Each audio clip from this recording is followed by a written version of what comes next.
السلام عليكم ورحمة الله وبركاته.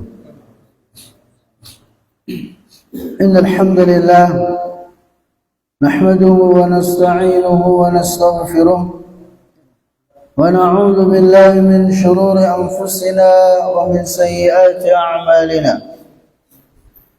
من يهده الله فلا مضل له ومن يضلل فلا هادي له. وأشهد أن لا إله إلا الله وحده لا شريك له، وأشهد أن نبينا محمدا عبده ورسوله. يا أيها الذين آمنوا اتقوا الله حق تقاته ولا تموتن إلا وأنتم مسلمون. يا أيها الناس اتقوا ربكم الذي خلقكم من نفس واحدة وخلق منها زوجها وبث منهما رجالا كثيرا ونساء، واتقوا الله الذي تساءلون به والأرحام إن الله كان عليكم رقيبا. يا أيها الذين آمنوا اتقوا الله وقولوا قولا سديدا يصلح لكم أعمالكم ويغفر لكم ذنوبكم، ومن يطع الله ورسوله فقد فاز فوزا عظيما. رب اشرح لي صدري ويسر لي أمري واحلل عقدة من لساني يفقه قولي. Para jamaah yang mudah-mudahan dimuliakan dan dirahmati oleh Allah Azza wa Jalla, puji dan syukur senantiasa kita haturkan kepada Allah Subhanahu wa taala atas segala limpahan nikmat dan karunia yang telah Allah Subhanahu wa taala berikan kepada kita semua. Terkhusus nikmat iman dan Islam, begitu pula nikmat kesehatan dan kesempatan yang alhamdulillah sampai saat ini masih kita miliki, masih kita rasakan. Maka sudah semestinya bagi kita untuk terus berusaha menggunakan sisa-sisa dari umur dan kesempatan yang Allah Subhanahu wa taala masih berikan kepada kita ini untuk memperbanyak amal saleh, untuk memperbanyak ketaatan-ketaatan kepada Allah Subhanahu wa taala. Karena pada dasarnya memang kita diciptakan tujuannya adalah untuk mengabdi, untuk beribadah kepada Allah Subhanahu wa taala. Sebagaimana firman Allah Subhanahu wa taala dalam Al-Qur'an, "Wa ma khalaqtul jinna wal insa illa liya'budun." Yang artinya, tidaklah aku menciptakan jin dan manusia melainkan agar mereka beribadah hanya kepadaku. Ini keberadaan kita di muka bumi ini tujuannya, ya tujuan utamanya, tujuan dasarnya adalah untuk beribadah, untuk mengabdi kepada Allah Subhanahu wa taala. Maka jangan pernah kita lupa, ya, jangan pernah kita sampai lupa apa tujuan kita diciptakan oleh Allah Azza wa Jalla. Nah, kita saksikan kebanyakan orang, ya, karena dia lupa tujuannya dia diciptakan oleh Allah Azza wa Jalla, sehingga kehidupannya di dunia seolah-olah hanya untuk dunia semata. Ya, hari-harinya sibuk untuk mencari dunia sehingga lupa dengan akhiratnya. Saking sibuknya mencari rezeki sampai kemudian lupa terhadap sang pemberi rezeki. Padahal ya dia tahu bahwasanya keberadaan dia di dunia ini, dia diciptakan oleh Allah Azza wa Jalla, tujuannya adalah untuk beribadah dan mengabdi kepada Allah Subhanahu wa taala. Maka jadikan ayat ini, "Wa ma khalaqtul jinna wal insa illa liya'budun," selalu berada dalam benak kita, selalu berada di depan mata kita, supaya kita tidak salah dalam melangkah di muka bumi ini. Maka teruslah kita beramal, teruslah kita berbekal dengan ketakwaan kepada Allah Subhanahu wa taala, sehingga tatkala kita nanti berjumpa dengan Allah Azza wa Jalla di hari kiamat, kita dalam kondisi memiliki bekal yang cukup.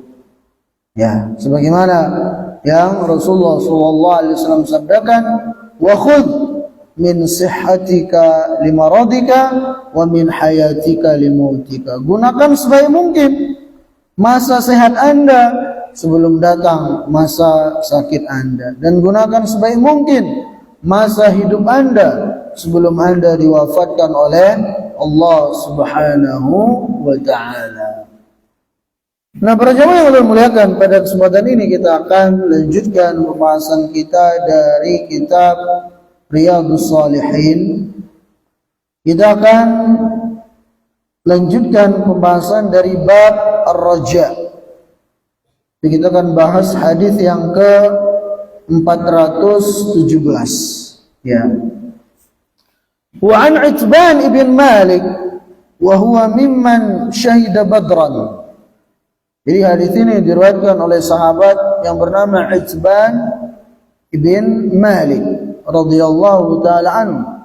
Dan sahabat Itban ini termasuk dari sahabat yang ikut dalam perang Badar.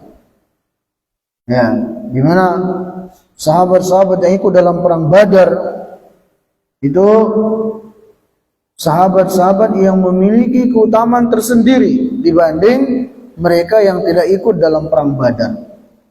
Disebutkan dalam satu riwayat, ya Rasulullah SAW bersabda kepada sahabat-sahabat yang ikut perang Badar, ya berbuatlah kalian sekehendak kalian, karena sungguh Allah Subhanahu wa taala sudah mengampuni kalian. Ya, ini yang Rasulullah SAW sampaikan kepada sahabat-sahabat yang ikut pada perang Badar. Perang pertama kali yang terjadi antara kaum muslimin dengan orang-orang kafir Quraisy di zaman itu. Nah, jadi Itban ibn Malik, periwayat hadis ini, sahabat yang meriwayatkan hadis ini termasuk dari mereka yang ikut dalam perang Badar. Nah, kata Itban, kuntu usalli liqaumi Bani Salim. Kata Itban, aku dulunya itu biasa mengimami kaumku. Ya, kaumku itu Bani Salim, klan Salim. Ya, kaumnya dia. Wa kana yahulu baini wa bainahum wadin idza ja'atil amtar fayashqu alayya ijtiyazu qibla masjidihim. Nah, kata Itban, aku, ya tadi beliau mengatakan apa? Aku biasa mengimami kaumku Bani Salim, dan kalau hujan turun, ya maka aku tidak bisa mendatangi masjid yang di sana aku biasa mengimami mereka. Sulit bagiku untuk melewati aliran air yang menghalangi aku dengan masjid. Kemudian fayashqu alayya ijtiyazu qibala masjidihim. Faji'tu Rasulullah sallallahu alaihi wasallam. Kemudian kata Itban, aku pun mendatangi Rasulullah sallallahu alaihi wasallam. Faqultu lahu. Kemudian aku berkata kepada Nabi sallallahu alaihi wasallam, kata Itban, inni ankartu basari wa innal wadi alladhi baini wa baina qaumi yasilu idza ja'atil amtar. Jadi kata Itban, wahai Rasulullah sallallahu alaihi wasallam, sesungguhnya aku ini orang yang pandangannya atau penglihatannya itu lemah. Ya, mungkin rabun atau semacamnya. Dan kata Itban, ya Rasulullah, aku itu ketika ingin ke masjid pas terjadi musim hujan, antara aku dengan masjid itu ada lembah, antara rumahku dengan masjid ada lembah. Sehingga kalau aku ingin ke masjid, sulit bagiku untuk melewati lembah yang mengalir padanya ya air hujan tersebut. Fawadittu annaka ta'ti fatusalli fi baiti makanan attakhidhu musalla. Maka kata Itban, ya Rasulullah SAW, saya sangat berharap Anda itu mau datang ke rumah saya. Ya. Kemudian Anda sholat di salah satu bagian dari rumah saya itu. Faqala Rasulullah sallallahu alaihi wasallam sa'af'al. Kata Nabi sallallahu alaihi wasallam, iya. Ya, saya akan lakukan. Insyaallah saya akan datang ke rumahmu untuk ya melakukan salat sunnah di sana. Faghada alayya Rasulullah sallallahu alaihi wasallam wa Abu Bakar ba'dama ishtadda an-nahar. Kemudian Nabi sallallahu alaihi wasallam di siang hari itu datang ke rumahnya Itban ini. Ya, menunaikan janji beliau. Wasta'dzana Rasulullah sallallahu alaihi wasallam fa'adzintu lahu falam yajlis hatta qala aina tuhibbu an usalli min baitik. Maka ketika Rasulullah sallallahu alaihi wasallam sampai di rumahku, beliau pun minta izin. Ya, Nabi sallallahu alaihi wasallam minta izin untuk masuk. Maka aku pun mengizinkan beliau untuk masuk ke rumahku. Maka Nabi sallallahu alaihi wasallam beliau tidak duduk sampai beliau bertanya kepadaku, kata Itban, aina tuhibbu an usalli min baitik? Wahai Itban, di mana? Ya, di mana engkau menginginkan aku salat? Di bagian dari rumahmu ini. Fa asyartu lahu ila al-makan alladhi uhibbu an yusalliya fi.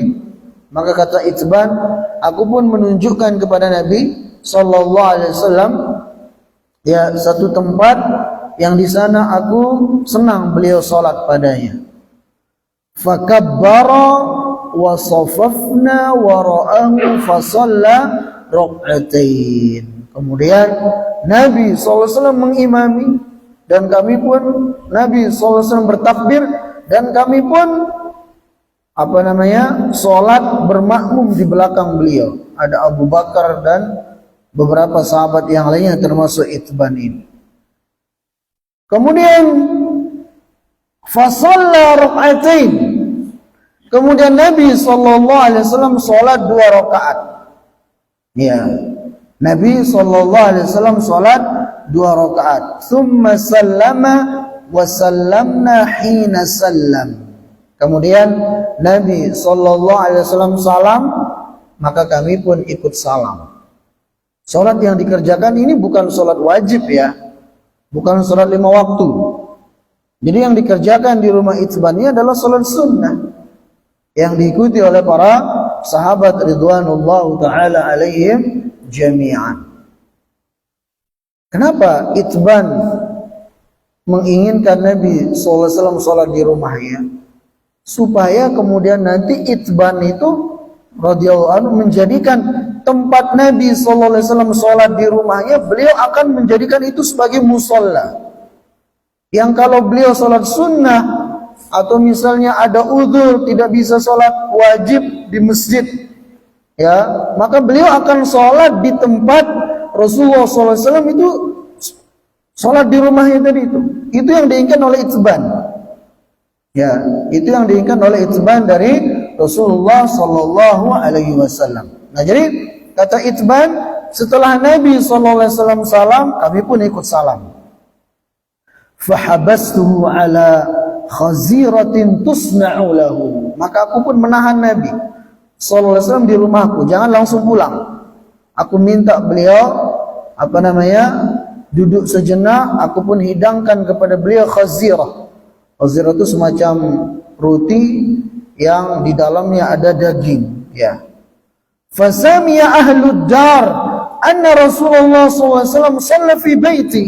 Maka orang-orang di sekitar rumahku mendengar bahwasanya Rasulullah sallallahu alaihi wasallam salat di rumahku. Fathaba rijalun minhum hatta kathura rijal fil bait. Maka mendengar Rasulullah SAW datang ke rumahku, bahkan salat di rumahku. Orang-orang di sekitar rumahku itu datang berkerumun, ya, ingin berjumpa dengan Rasulullah Sallallahu Alaihi Wasallam. Maka banyak orang berkerumun di rumahnya Itban ini. Faqala rajulun, maka ada seorang laki-laki mengatakan, Ma fa'ala Malikun la arah.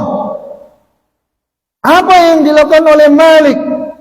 Ya, wallahu ta'ala alam. Malik ini bapaknya dari Itzban. Ada apa dengan Malik? Itu bapaknya Itzban. Kenapa aku tidak pernah melihatnya? Kata salah seorang yang berkerumun itu. Faqala rajulun dzalika munafiqun la yuhibbullaha wa rasulah. Maka salah seorang dari mereka yang berkerumun di rumahnya Itzban itu mengatakan, Malik itu, bapaknya Itzban itu, dia orangnya munafik. Dia tidak cinta Allah dan Rasulnya. Faqala Rasulullah sallallahu alaihi wasallam, maka Nabi sallallahu alaihi wasallam bersabda, la taqul dzalik. Jangan kalian mengatakan seperti itu. Artinya jangan kalian asal nuduh. Ya. Bisa jadi orang tidak keluar ke masjid, ya, tidak berjamaah, mungkin dia ada uzur.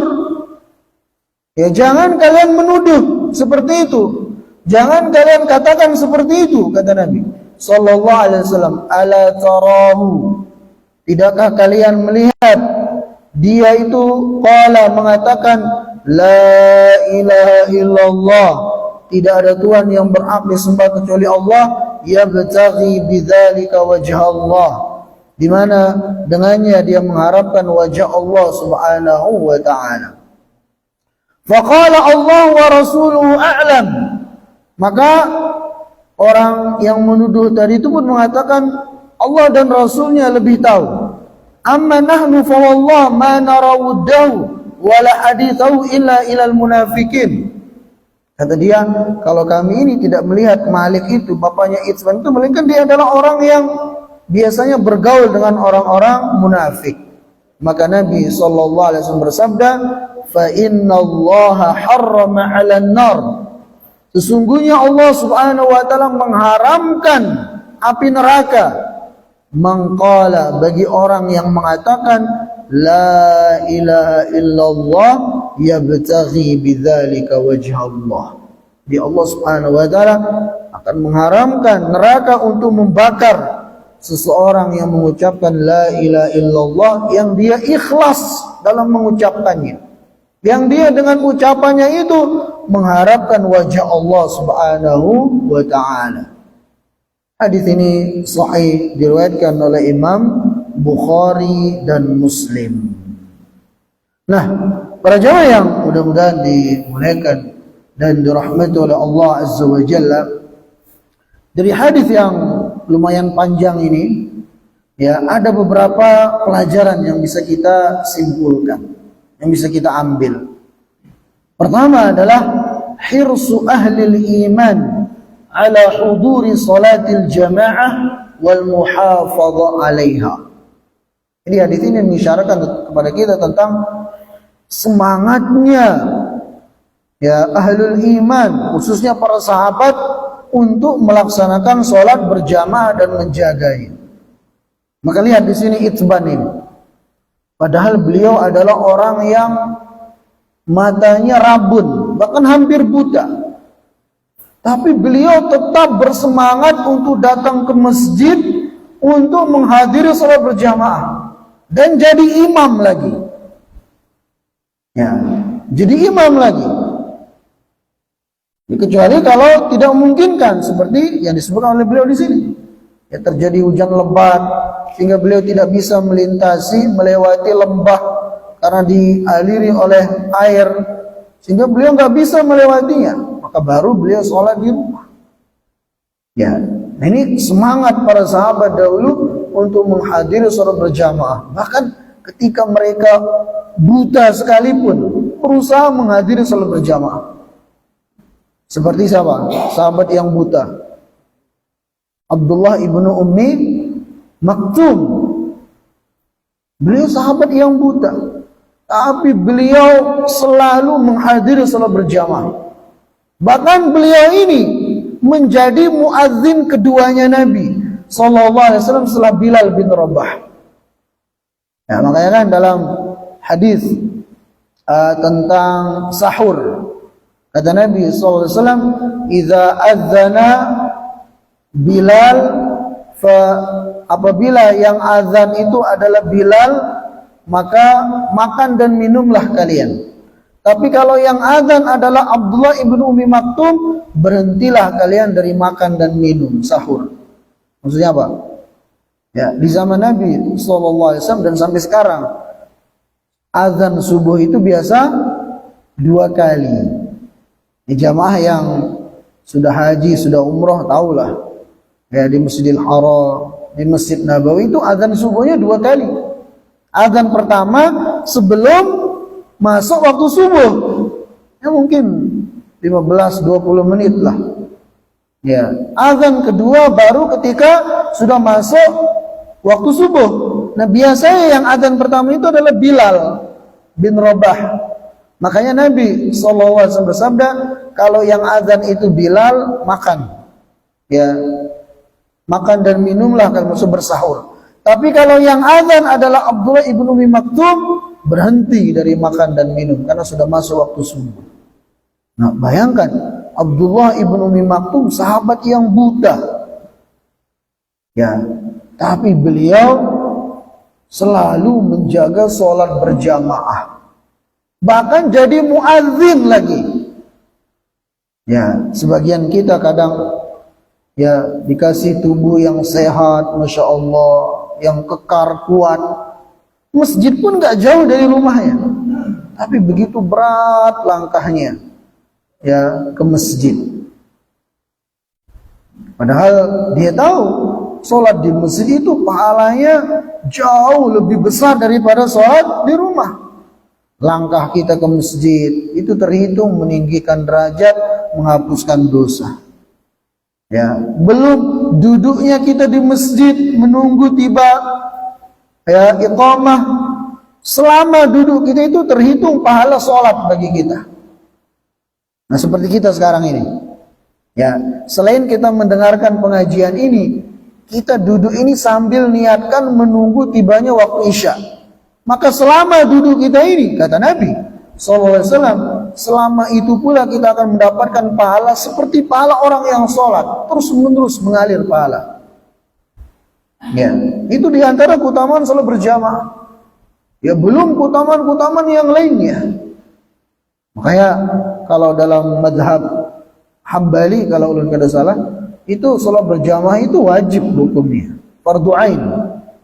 Ya, tapi kalau dalam madhab Syafi'i memang dianggap itu fardu kifayah atau sunnah muakkadah, sunnah yang sangat ditekankan. Ya, taruhlah hukumnya fardu kifayah. Ya, tapi apakah kemudian kita menyia-nyiakan sholat berjamaah ini?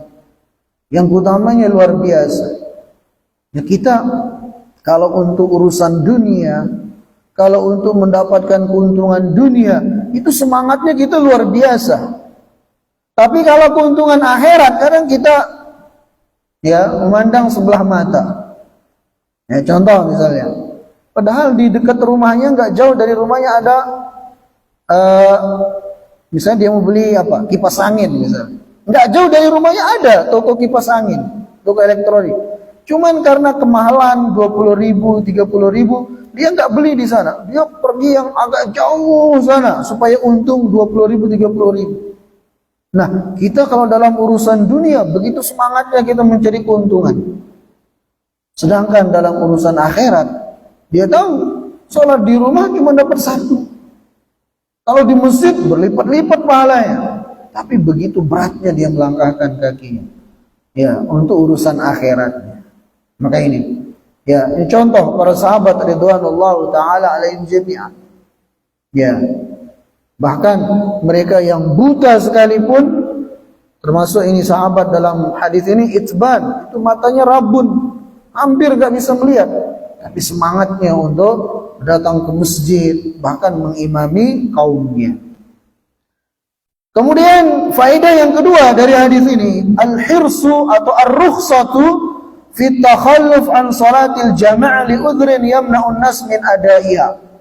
Di hadis ini juga menunjukkan kepada kita bahwasanya ada rukhsah-rukhsah yang memperbolehkan seseorang untuk tidak menghadiri salat berjamaah. Ada keringanan-keringanan. Itu ketika ada uzur yang syar'i yang menghalangi orang tersebut bisa datang ke masjid. Ya, seperti kalau dalam hadis ini terjadi hujan lebat, ya, maka itu termasuk uzur. Boleh tidak ke masjid sholat berjamaah. Dan insya Allah kalau kita meninggalkan sesuatu karena ada uzur, padahal kita ingin melakukannya, tapi karena ada uzur, kita akan tetap mendapatkan pahala persis seperti kita melakukannya. Ya, atau uzur yang lain, misalnya sakit, sehingga dia tidak bisa mengerjakan sholat berjamaah. Ya, maka dia walaupun sholatnya di rumah akan tetap mendapatkan pahala persis seperti dia lakukan di masjid secara berjamaah.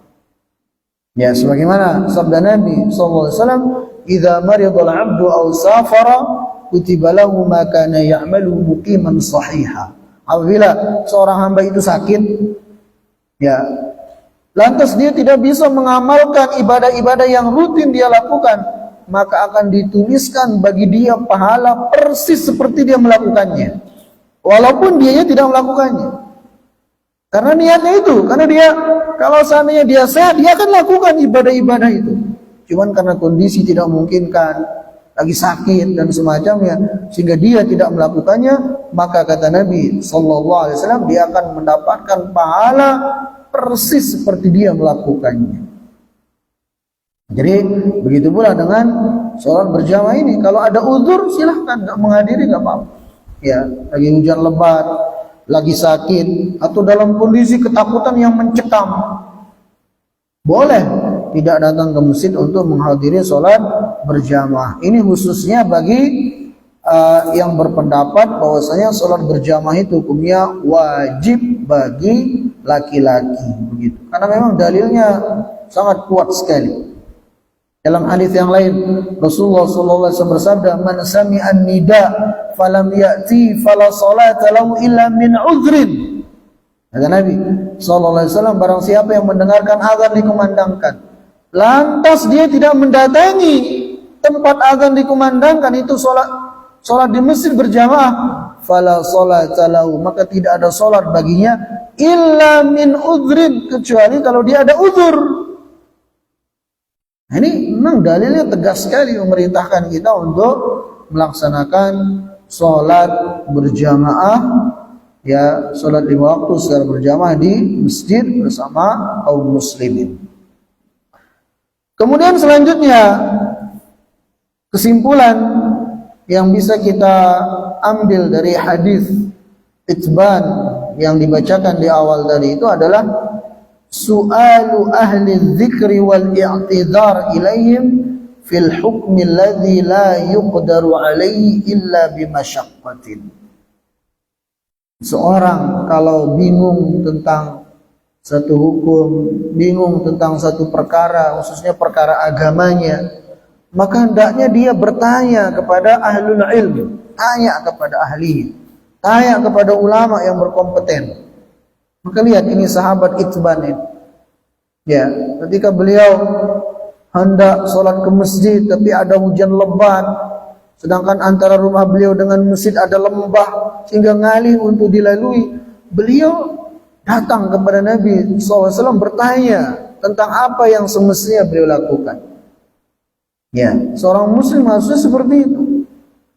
Ya, dalam urusan agama, kalau dia bingung, maka hendaknya dia tanyakan kepada ahlinya. Sebagaimana firman Allah Subhanahu wa taala dalam Al-Qur'an, "Fas'alu ahla dzikri in kuntum la ta'lamun." Hendaknya kalian bertanya kepada ahlu dzikr, ahlul ilm, ketika kalian tidak mengetahui, begitu.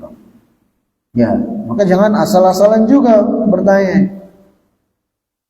Kita kalau dalam urusan dunia, khususnya urusan kesehatan, kita kadang ya nyarinya yang spesialis. Ya, misalnya lagi sakit di ulu hati, misalnya datang ke spesialis penyakit dalam. Ya, nggak nanggung-nanggung, bukan perawat atau dokter umum, langsung ke spesialisnya. Itu dalam perkara dunia, dalam perkara kesehatan kita begitu semangat ya untuk bertanya kepada yang betul-betul ahli. Nah, harusnya dalam perkara agama juga begitu. Ya, jangan asal-asalan. Ya, tanya kepada ahlinya, dan ini perintah Allah Subhanahu wa taala, begitu pula perintah Rasulullah sallallahu alaihi wasallam kepada kita. Kemudian juga kesimpulan yang berikutnya yang bisa kita ambil dari hadis yang kita bacakan di awal tadi itu adalah jawazu ittikhadhi musalla fil bait was salatu fi afdal min baqiyatil bait.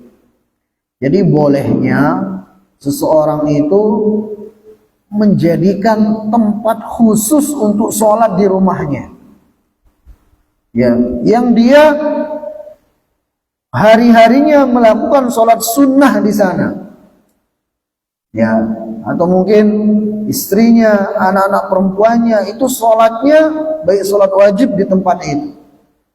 Ini sesuatu yang dianjurkan, khususnya kita yang mungkin rumahnya agak ganal sedikit. Ya, jadikan ada space, ada tempat khusus di sana. Kita, kalau kita yang lakian ya sholat sunnah, karena memang kita dianjurkan perbanyak sholat sunnah di rumah. Ya, kata Nabi sallallahu alaihi wasallam, "Sallu fi buyutikum illal maktubah." Salatlah kalian di rumah-rumah kalian. Salatlah kalian di rumah-rumah kalian, kecuali kalau salat wajib kerjakan di masjid. Maka dianjurkan ya di rumah kita itu ada ya space atau bagian khusus kita jadikan tempat sholat. Ya. Dan itu yang terbaik. Seperti yang dilakukan oleh Itban dalam hadis ini. Ya, bahkan beliau memanggil yang minta tolong kepada Nabi SAW untuk datang ke rumahnya. Kemudian beliau memilihkan satu tempat.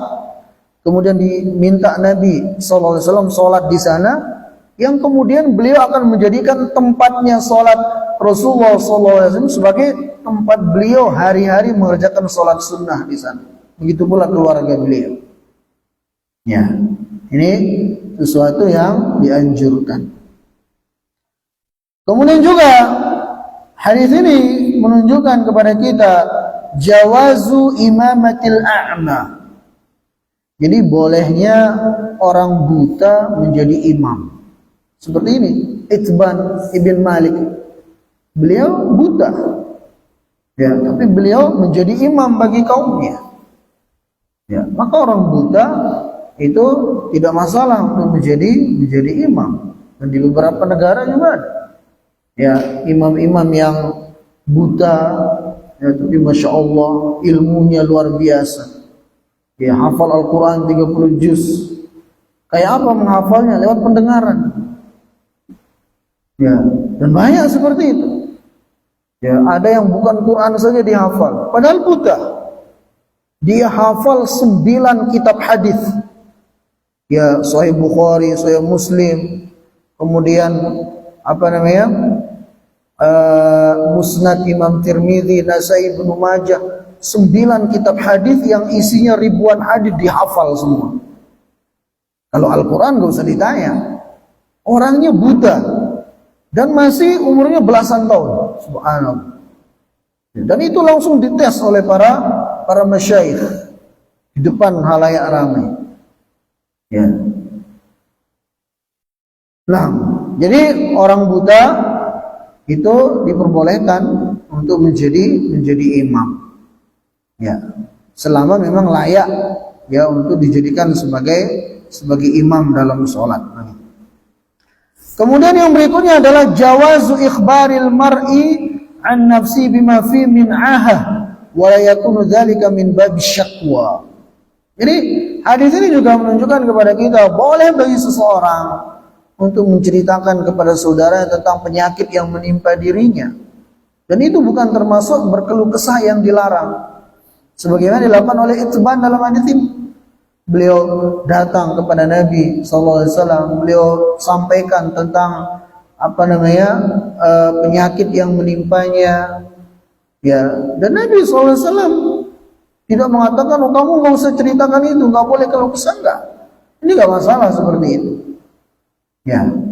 Kemudian juga yang bagi alal muslim talbiyat ad-da'wah wa ijabati akhil muslim. Hadis ini juga mengajarkan kepada kita bahwasanya semestinya bagi seorang muslim kalau diundang oleh saudaranya untuk mendatangi undangan tersebut. Lihat, Rasulullah SAW diundang oleh seorang yang bernama Itban ibn Malik, seorang yang buta. Ya, yang mungkin rumahnya jauh, tapi Nabi SAW memenuhi undangannya. Ya, tidak merasa gengsi. Ini yang mengundang orangnya buta. Ya, Nabi SAW datangi. Ya, begitu pula seharusnya kita. Kalau ada kawan kita, teman kita, ya mengundang yang di dalam undangan itu memang tidak ada maksiat di sana dan seterusnya, maka kita semestinya untuk mendatanginya. Bahkan ada sebagian undangan-undangan yang wajib untuk datangi, seperti undangan walimah dan seterusnya. Ya. Kemudian juga jawazul iqtida bi salatin nawafil. Hadis ini juga mengisyaratkan kepada kita boleh kita itu berjamaah dalam mengerjakan salat sunnah. Nah, seperti hadis ini.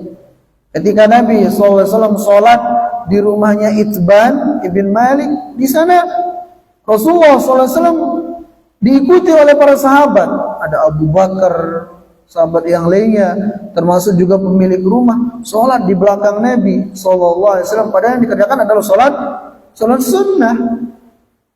Ya, jadi tidak mengapa begitu. Nah, kita misalnya di rumah bangun malam tahajud, ya anak-anak kita misalnya kita bangunkan, istri kita jadi imam, silahkan. Ya, nggak mengapa seperti itu. Nggak harus sendiri-sendiri, berjamaah. Bahkan kadang kalau berjamaah itu lebih semangat begitu. Ya. Kemudian selanjutnya adalah jawazud dukhul 'ala al-ikhwan li ziyarati ahli al-fadl idza 'alima idznahum. Jadi bolehnya bagi orang-orang yang ada di satu tempat untuk mendatangi satu rumah yang di sana rumah itu kedatangan orang yang mulia. Jadi boleh mereka masuk ke sana selama sudah diizinkan oleh pemilik rumah, seperti yang terjadi dalam hadis ini. Ketika tetangga-tetangganya Itban mendengar ada Rasulullah SAW di rumah Itban, maka tetangganya berdatangan, berkerumun masuk ke dalam rumahnya Itban. Tentunya setelah diizinkan oleh Itban ibn Malik radhiyallahu ta'ala anhu. Kemudian selanjutnya asyhadatu bil iman liman qala la ilaha illallah Muhammadur Rasulullah yabtaghi biha wajh Allah. Jadi persaksian tentang keimanan bagi orang-orang yang mengucapkan la ilaha illallah Muhammadur Rasulullah, yang dia ucapkan itu dengan mengharapkan, tujuannya adalah mengharapkan wajah Allah, ikhlas karena Allah Subhanahu wa taala. Itu utamanya apa? Allah Subhanahu wa taala akan haramkan neraka untuk membakarnya. Ini keutamaan dari kalimat tauhid la ilaha illallah, sebagaimana yang Nabi sallallahu alaihi wasallam sebutkan dalam hadis ini. Kata beliau, ya fa inna Allah qad harrama 'alan nar man qala la ilaha illallah yabtaghi bidzalika wajha Allah. Sesungguhnya Allah Subhanahu wa taala mengharamkan neraka untuk membakar seseorang yang mengucapkan la ilaha illallah, yang dengannya dia mengharapkan wajah Allah, artinya ikhlas betul-betul karena Allah. Ya, tentunya bukan hanya sekedar la ilaha illallah kemudian enggak sholat, enggak puasa, enggak gitu juga pemahamannya ya. Karena la ilaha illallah itu ada konsekuensinya juga. Ya, di antara konsekuensi la ilaha illallah Muhammadur Rasulullah adalah kita melaksanakan perintah-perintah Allah, menjauhi larangan-larangannya, mengikuti Rasulullah SAW dalam ibadah-ibadah kita. Itu konsekuensi dari dua kalimat syahadat begitu. Nah, kemudian juga hadis ini mengajarkan kepada kita adamu jawazidh dhann as-su' bi ahli iman li mujarrad syubhah. Tadi kan ketika orang-orang ngumpul di rumahnya Itban, ada yang laki-laki mengatakan, sesungguhnya Malik bapaknya Itban itu orang munafik. Nah, ucapan seperti ini tidak semestinya dilakukan oleh seorang muslim. Ya, bersuudzon, berburuk sangka kepada saudaranya. Ya, dengan syubhat-syubhat yang dia lihat atau dia rasakan. Maka tidak boleh menuduh seorang muslim sembarangan, apalagi menuduhnya sebagai seorang munafik, seorang yang fasik. Hati-hati kita. Makanya Rasulullah SAW di sini beliau mengatakan, "Fala taqulu dzalik." Jangan kalian mengatakan seperti itu kepada saudara kalian. Ya, jangan. Dalam hadis yang lain, ya Rasulullah SAW bersabda, "Iyyakum wadh-dhann, fa inna adh-dhanna akdzabul hadis." Artinya janganlah kalian berburuk sangka ya kepada saudara kalian, karena sungguhnya adh-dhann, persangkaan itu adalah termasuk sedusta-dustanya ucapan. Dalam Al-Quran juga surah Al-Hujurat, Allah Subhanahu wa taala berfirman, "Ya ayyuhalladzina amanu ijtanibu katsiran minadh-dhann." Wahai orang-orang yang beriman, jauhilah oleh kalian dari persangkaan-persangkaan. Ya, maka kita sebagai seorang mukmin ya terhadap saudara kita jangan suka berburuk sangka, jangan suka ya suudzon, negative thinking sama kawannya. Justru sebaliknya, kita selalu berusaha berhusnudzon, berbaik sangka. Ya, jangan dikit-dikit nuduh orang dengan keburukan. Ya, itu dilarang dalam agama kita. Ya. Namun kita juga jangan posisikan diri kita pada posisi yang menjadikan orang berburuk sangka kepada kita. Jangan juga. Ya, makanya dalam hadis yang lain Rasulullah SAW bersabda, "Iyyakum wa mawadhi'at tuham." Jauhilah oleh kalian posisi-posisi yang menjadikan kalian dituduh oleh orang. Ya, misalnya dia sama istrinya ya berdua-duaan di tempat yang gelap, nggak ada yang ngelihat. Ya mungkin dia merasa ini kan istri saya. Ya tapi jangan posisikan diri Anda menjadikan orang suudzon kepada Anda. Kita juga jangan cepat-cepat suudzon juga gitu loh. Ya. Pernah ketika Rasulullah SAW iktikaf di 10 malam terakhir Ramadan, beliau dijenguk oleh istri beliau, Sofiyah.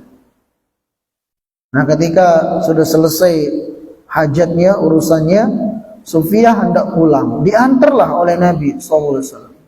Ya dulu kan belum ada lampu kayak kita di jalanan, gelap. Nah, ketika Nabi SAW mengantar istri beliau, Sofiyah, berpapasanlah dengan 2 orang sahabat. Sahabat ini melihat Nabi SAW bersama ya seorang wanita. Sahabat ini agak percepat jalannya. Nah, Nabi SAW tidak ingin 2 sahabat ini buruk sangka, ya salah sangka. Maka Nabi manggil kedua sahabat itu. "Tak, sini." Kata Nabi SAW, "Ini nih istriku Sofiyah." Ya, ini istriku Sofiyah. Nah, kemudian sahabat itu pergi. Sahabat sebenarnya nggak akan buruk sangka, tapi gitu seperti itulah Rasulullah SAW tidak ingin melihat orang lain nanti salah sangka dengan beliau. Jadi itu. Jadi selain kita itu berusaha menghindarkan diri kita dari berburuk sangka kepada orang lain, karena yang itu dilarang oleh Allah Subhanahu wa taala dan Rasulnya, begitu pula kita jangan posisikan diri kita pada posisi-posisi yang menjadikan orang lain berburuk sangka kepada kita. Nah ini, itu faedah yang kesekian ya dari hadis yang ke 417 ini. Jadi jangan suka berburuk sangka kepada saudara kita, sebagaimana yang terjadi pada salah satu dari lelaki yang berkerumun ngumpul di rumahnya Itban ibn Malik ini, yang menuduh saudaranya munafik begitu. Kemudian juga hadis ini menunjukkan kepada kita tentang wujubud difa' an ahli iman wa dzab an a'radihim fi ghaibatihim wa nusratihim wa hadmi khudlanihim. Jadi semestinya bagi kita itu untuk membela saudara kita. Ya, lihat Rasulullah sallallahu alaihi wasallam ketika ada seorang laki-laki menuduh kawannya sebagai seorang yang munafik, dan Nabi sallallahu alaihi wasallam tahu orang ini bukanlah orang munafik, maka Nabi SAW membela dia. Ya, kata Nabi SAW, jangan engkau tuduh saudaramu dengan tuduhan seperti itu. Ya, sungguh dia itu adalah orang yang bersaksi dengan 2 kalimat syahadat. Karena orang yang bersaksi dengan 2 kalimat syahadat, neraka itu haram untuk membakarnya. Jadi dibela oleh Rasulullah Sallallahu Alaihi Wasallam. Harusnya kita seperti ini, mencontoh Rasulullah Sallallahu Alaihi Wasallam. Jadi kalau ada orang yang menuduh saudara kita dengan tuduhan yang dusta, kita harus membela saudara kita. Ya, bela kehormatan saudara kita. Jangan malah kita ikut-ikutan, ya, menuduh, ikut-ikutan merusak kehormatan saudara kita, menjelek-jelekan saudara kita. Na'udzubillah. Maka kita akan ikut dalam menanggung dosanya begitu. Itulah dia sekian faidah, ya, ada belasan faidah yang disimpulkan oleh Syekh dari hadis Itban ibn Malik ini. Nah, sekarang kita masuk pada hadis yang ke-418. Wa an Umar bin Al-Khattab radhiyallahu anhu qala, dari Umar bin Khattab radhiyallahu taala anhu, beliau berkata, qadima Rasulullah sallallahu alaihi wasallam bisabyin fa idza imra'atun min as-sabyi tas'a idh wajadat sabiyan fi sabyi akhadhathu fa alzaqathu bi batniha fa arda'athu. Jadi pernah dalam satu kesempatan, ya, mungkin setelah terjadi peperangan, ada beberapa dari tawanan-tawanan perang yang ditawan oleh para sahabat. Ya, termasuk ada wanita dan anak-anak di sana. Maka Nabi SAW mendatangi tawanan-tawanan tersebut. Lantas Rasulullah SAW melihat ada seorang wanita, ya, ada seorang wanita yang dia mendekap, ya, mendekap bayinya dengan begitu erat, ya, dengan begitu erat dan penuh dengan kasih sayang sambil memberikan ASI-nya. Melihat wanita tersebut, ya, maka Nabi sallallahu alaihi wasallam bersabda kepada para sahabat, "Atadruna hadhil mar'ah tarihatan waladaha finnar?" Wahai sahabat-sahabatku, kira-kira mungkin enggak wanita ini melemparkan bayinya itu ke dalam api? Kata Nabi sallallahu alaihi wasallam, "Qulna la wallahi."